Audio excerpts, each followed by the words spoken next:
As you know, I am the queen of the side hustle, and I've come up with 5 innovative side hustle ideas you may be able to use. Number 1, gardening.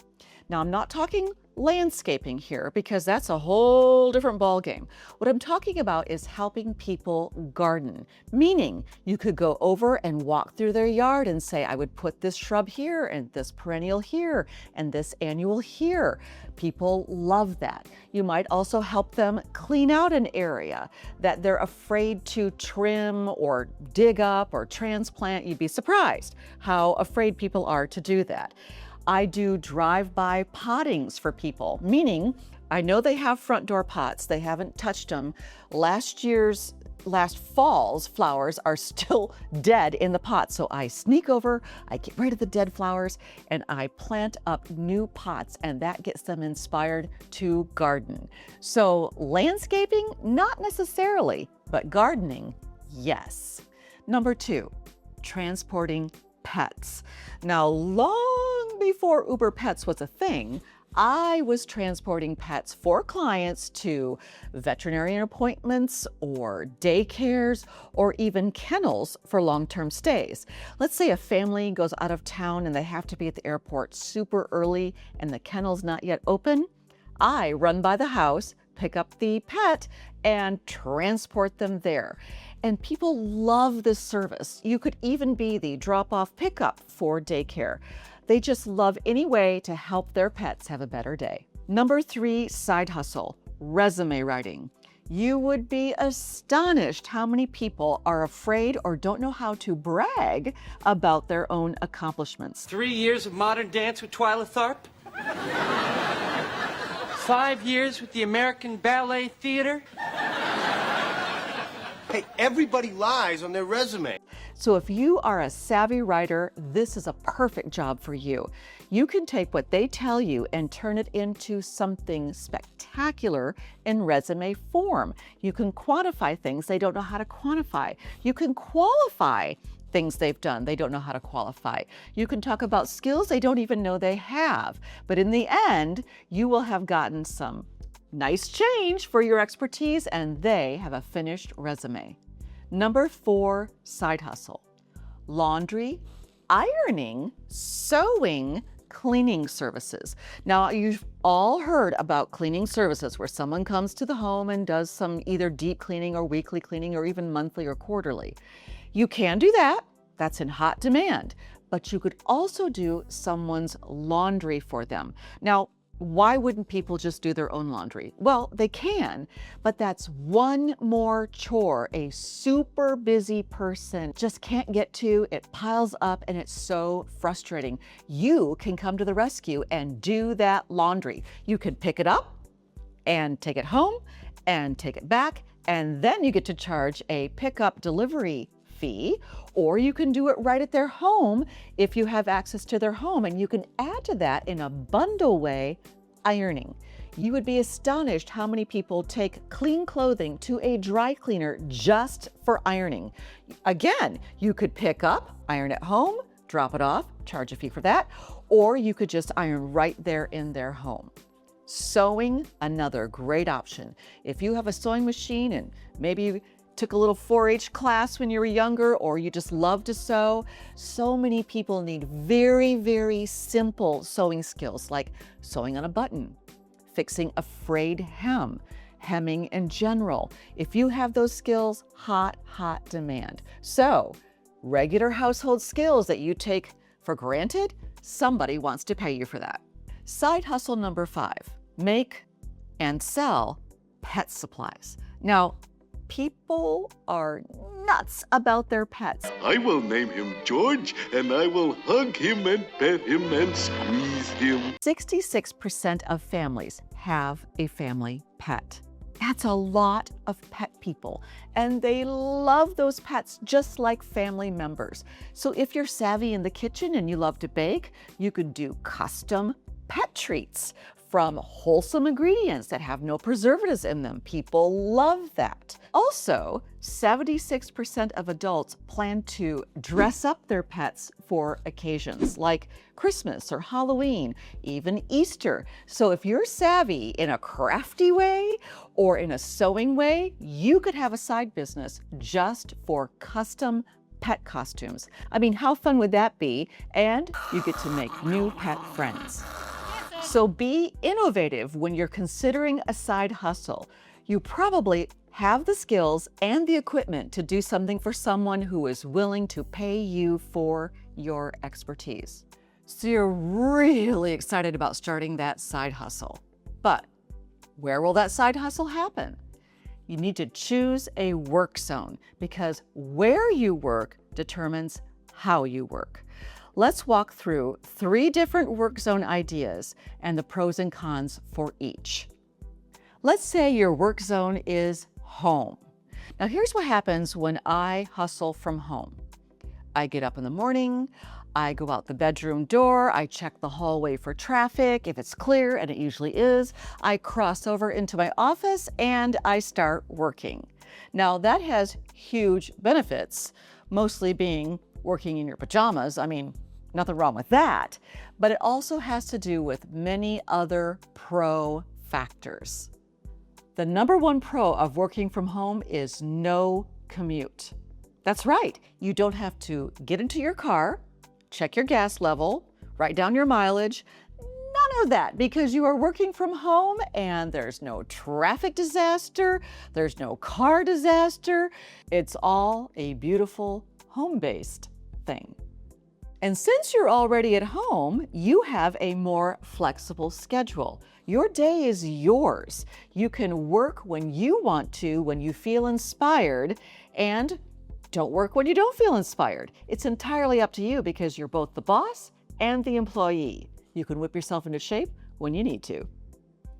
And because you're working in a comfortable environment, meaning you can change that thermostat to whatever you want to. You can change your clothes into whatever you want to. That alone increases your efficiency.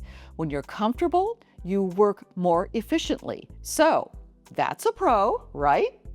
And then let's think about those cost savings you'll have. Already mentioned, no gasoline, but when you eat from home, you save a fortune on work meals.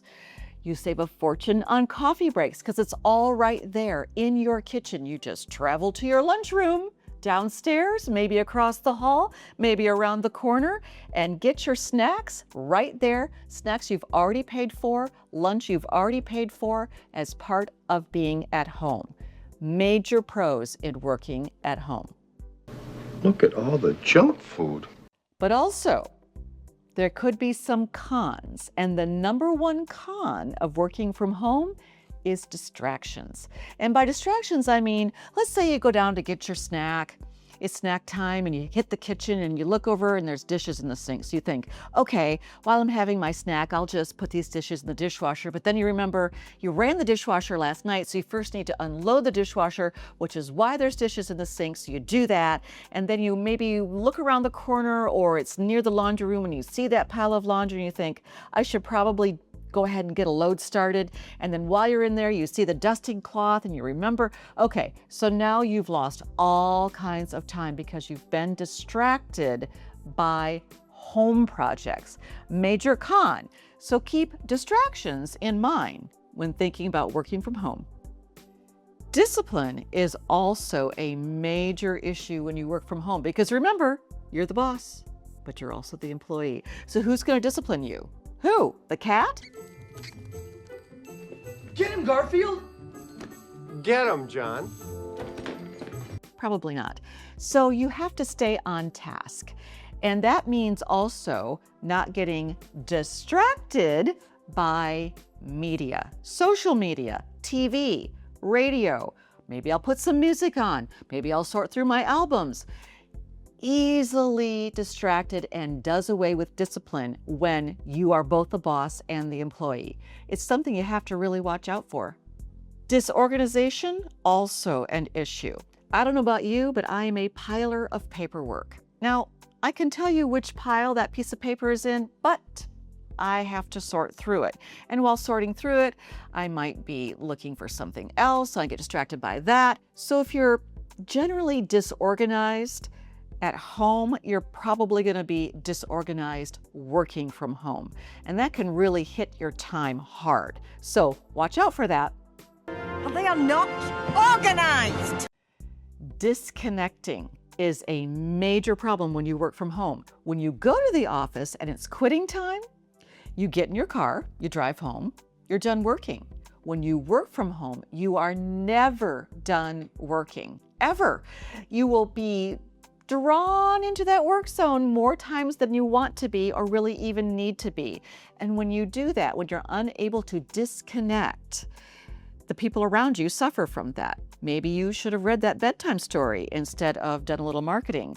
Maybe you should have worked a little bit in the kitchen instead of working on your product. I mean, it's just so easy to get distracted with those things. So, heavy cons in working from home, but I like to think of it as more pros, fewer cons.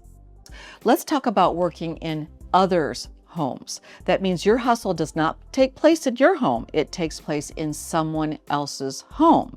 Now, there are some pros and cons to working in that zone, and let's go through them, shall we? When you work in someone else's home, your home address, your home zip code, your home everything is very private.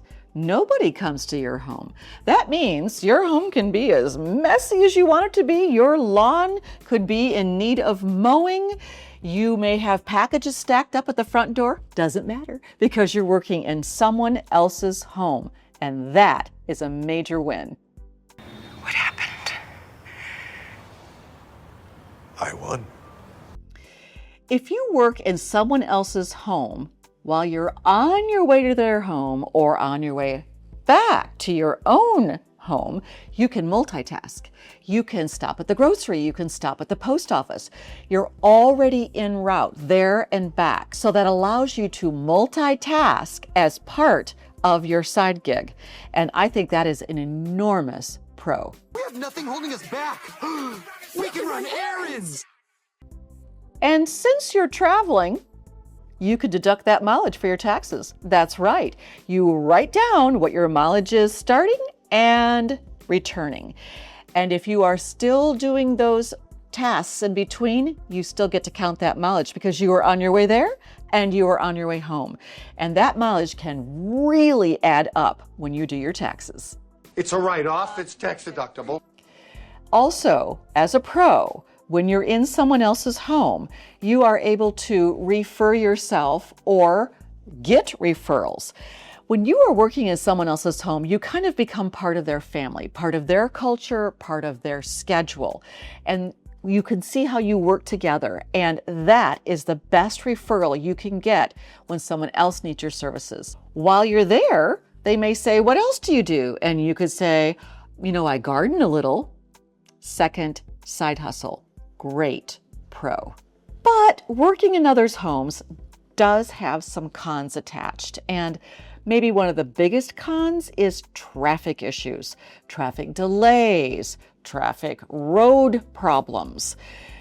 Those can get super, super irritating and they can affect your mood before you even show up at someone else's home. So take that into consideration. If you are traveling to a home, there will be traffic issues, and how you handle those could be a con. Coming to bed, honey?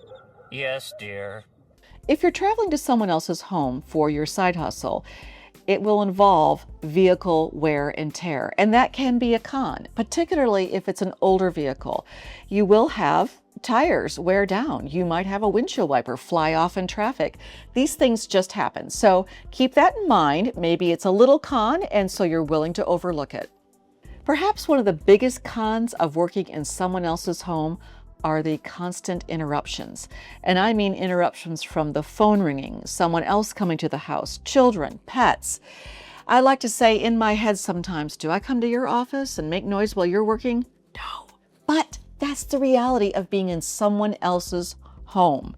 There are going to be distractions, interruptions. So if that bothers you really a lot, and that's a major con, working in someone else's home may not be for you. If you deliver people or products as your side hustle, your work zone is your car. And there are really serious pros and cons to having your car as your work zone. Let's talk about them. Maybe the biggest pro of working from your car is freedom. You are no longer locked into a building, listening to other people talk about their jobs in staff meetings. Stab me in the eye. That seems a little extreme. No stabbing, because you're working from your car. And so you have all kinds of freedom to move about as you please. You're both the boss and the employee, and you are getting in your car and driving around according to your schedule. Major pro. I love my car. I miss my car.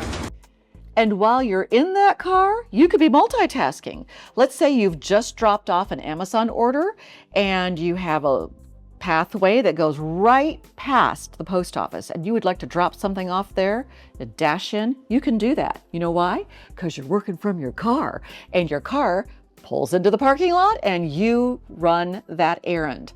That is a major pro for being out and about already while you're working. Errands? What errands? And since you have all this freedom and you're multitasking, that introduces variety. You are not just in one little tiny cubicle working right here on one thing. No, you can be doing several things. In fact, I know people who deliver food and they deliver packages and they deliver people to the airport. Maybe they even deliver pets to the vet. Variety, folks, major pro when your work zone is your car. Variety is good. But there also are some cons to working from your car, and one of them is probably your vehicle year and make and model. So you probably need a later model car with all the bells and whistles, because here's what I found. If I get an Uber from the airport, I'd kind of like the air conditioning to work. Yeah, I would. I'd also like the windows to work, the seat belts to work, and I would like to not have the headliner falling onto my head. So the car needs to be in pretty good shape, and maybe your car is not in good shape, or maybe something's gone wrong. So that maintenance, that keeping at that top level, that could be a con for you. He bought a car. He bought a new car. And speaking of that headliner, you could have interior disasters, and you may have already had an interior disaster. Maybe a child threw up in your car. Maybe a dog threw up in your car. If you've ever had someone throw up in your car, it's not a happy thing. And then you find yourself being a car detailer, which you're not getting paid for, and it's definitely not your side hustle. So interior disasters will happen. People will spill things. A child will draw on your seats. These things are just part of that gig work environment. And if that's too big of a con for you, that's not your work zone. For those of you wondering, can I start a side hustle and work full time? Been there, done that. It's possible, and I have the answers for you. Let's get into it. I'm going to give you a couple of ways to improve your time management, and then I'm going to give you a couple of ways to avoid obstacles. Let's do it. You take notes. So a couple of things you can do to improve your time management. And you may think, oh, I'm really good at time management. And then something sneaks up on you. You startled me, little one. For instance, your quality may suffer because you're a last-minute kind of person. Now you get it done, you meet the goal, but the quality isn't quite where it needed to be for you to gain more customers or even hang on to that customer. So with great time management, your quality should always be here instead of maybe here or even here. But hey, you got it out on time. No, that's not the most important thing. It is important, but quality is the most important way to improve your side hustle. Quality always. But along the same lines, on-time delivery is critical. How many times have you ordered something online perhaps, and they've told you, oh, it'll be there in 2 days, and 2 days comes and goes, and then you're like, oh, it's probably just delayed a day, and then 3 days, 4 days, and then you get this notice, oh, it's probably gonna be another week. Does that make you want to shop with that company again? No. On-time delivery is very important. If on-time delivery weren't important, there wouldn't be tracking numbers. There wouldn't be tracking updates. We are now trained to expect on-time delivery for ourselves, and so time management helps you meet the goals for your customers. Put it under code 60, customer satisfaction. Now here's an example from my own personal experience. Very, very early in my catering career, I was asked to cater some food for Thanksgiving for a family. And they had had our food other places, and I said, sure. What I didn't take into account is that I was also cooking for my own family Thanksgiving. And when I tell you I skated in with my car at the last second, and I mean they were standing in the kitchen ready to say the prayer, when I came in rushing with my food, my lack of timing experience, my lack of timing ingenuity, I guess you could say, was a direct impact on the delivery. Now, we did cater for them again, but I learned right then, I have got to back out my time. I have got to make what I can the night before and let it hold for the next day. I can't make it all fresh all the time because my timing will be way, way off. And you know, Thanksgiving is kind of a full-time job, and then you add the part-time job catering to that. It did not work for me, and I learned a very important lesson with that example. Lesson learned. Let's talk about some gig obstacles to avoid. So when you're talking about timing, you're talking about your downtime for your side hustle. It is on the side. And you may think you know how much time it will take you to complete that task. You're probably wrong. You're probably going to procrastinate. Human beings are very, very big procrastinators. It happens all the time because there's always something we'd rather do. I would rather watch HGTV personally than do any task. I find great pleasure in that. So I too can procrastinate, but I've gotten better and better at knowing how much time that actually takes me and then tacking on another 30 minutes to an hour in case I get distracted. And that's the next one. Are you easily distracted? If you are, that is a huge obstacle. Are you distracted by that pile of laundry you need to do? Are you distracted by HGTV like I am? I have had to learn to leave a room with a TV so that I do not get distracted by that. Do you get distracted by birds at the bird feeder like I do? If you find yourself easily distracted, remove yourself from those distractions because that will eat away at your time and it will eat away at your profit. Hey folks, we need to make some money! So you can think, you know what, I'm gonna take every minute of my downtime and I'm gonna just plow through. No, that is not balance. That is full-time, full-time. What you want is full-time, part-time. Your part-time still requires sleeping, chores, laundry, dishes, eating, and it does require some downtime. You don't want to be so involved in your side hustle after your full-time job that you are exhausted. That is not good use of your time. All life have a balance. You want to excel at your side hustle. Now, something I use to motivate myself to complete a task is bribery. Yes, I bribe myself. 3 words for you. Treat yourself. Just like my mother bribed me to get jobs done when I was a kid. So, for example, when I need to write a social media post and I'm not feeling particularly clever and I've got to get it done, I've got a deadline, I tell myself, right after you write that social media post and it gets approved by my social media manager, you get to have a honey oat milk latte. And I love those suckers. So, or I might say, and then you get to go have coffee.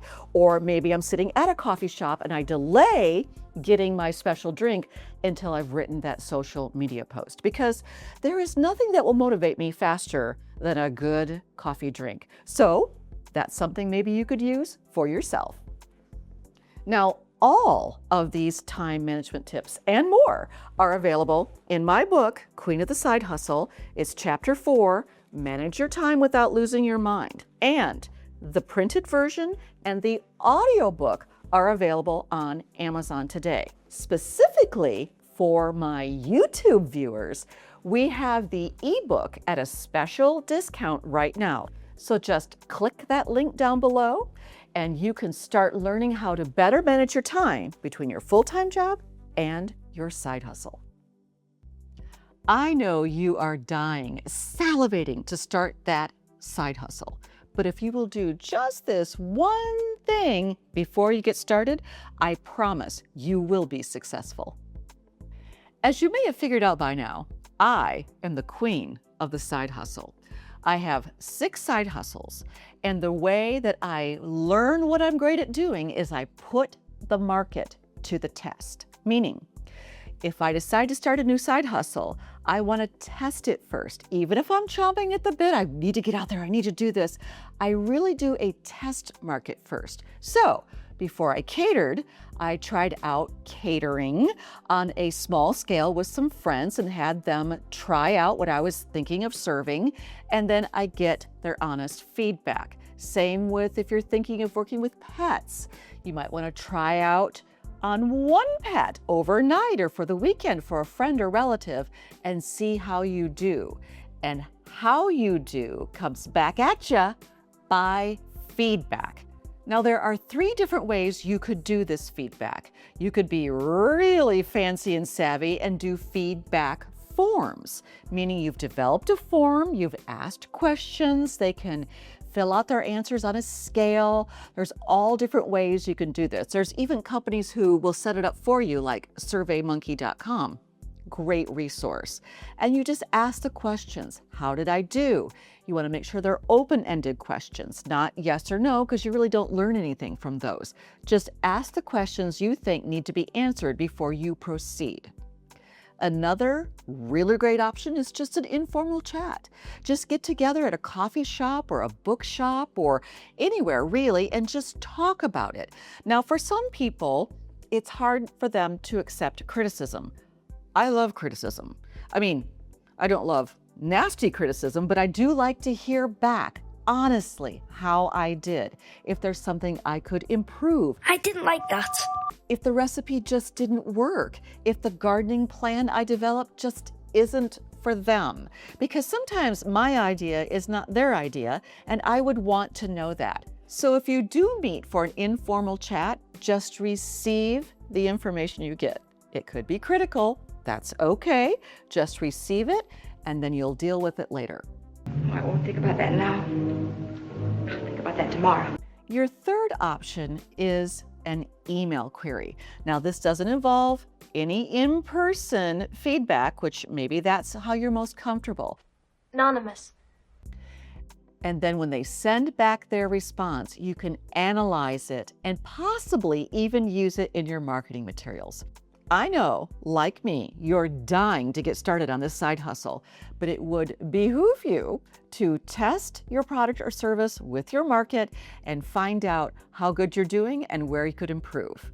Now, I told you I was the queen of the side hustle, and I have a book to prove it. I would invite you to visit Amazon.com, buy the book, and make your side hustle even more successful.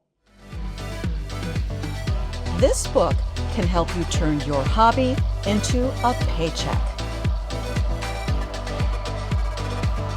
We are now... Click the link. Cluck the link? There wouldn't be trapping. What is wrong with me today? Helps you meet the goals for your customers. Yes? Can we piece that together? Cluck it. Cluck that link. Come on over. Now go make someone feel special today.